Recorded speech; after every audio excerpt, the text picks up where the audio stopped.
Malagasy zahay no sisony taninay tsy voazara fahiray io nolovavy amin'iray maminay ny teninay ka satakalona indray kasi anandratravo ka tsy ho lavo Malagasy zahay no sisony taninay tsy voazara fahiray io nolovavy amin'iray maminay ny teninay ka satakalona indray kasi anandratravo ka tsy ho lavo aok'izay ny adiady ndrao tapaka ny tady atsaharo avoko rehefanao tsy mahasoa ario ny akivina ka solo fitsikina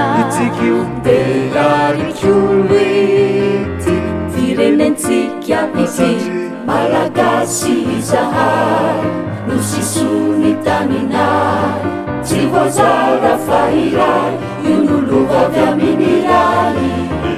maminay ny teninay ka satakalona indray kasi anandratravo ka tsy ho lavo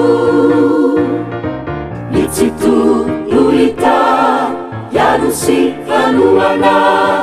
tokiny fo sy fanaikio izy mitondrila Madagasikarana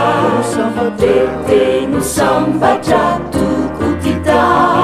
mitsikity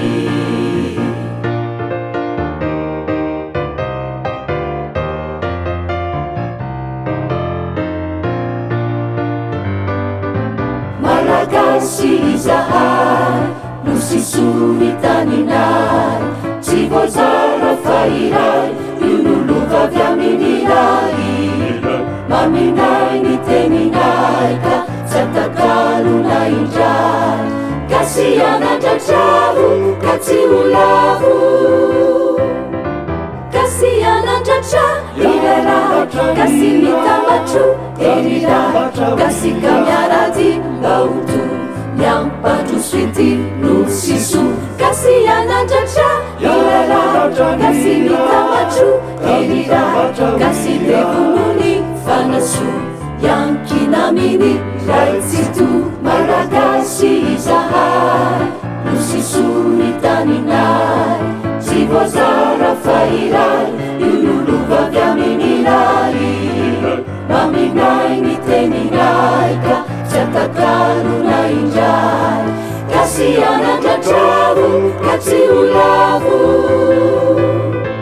kasi anandratravo ka tsy ho lavo kasi anandratravo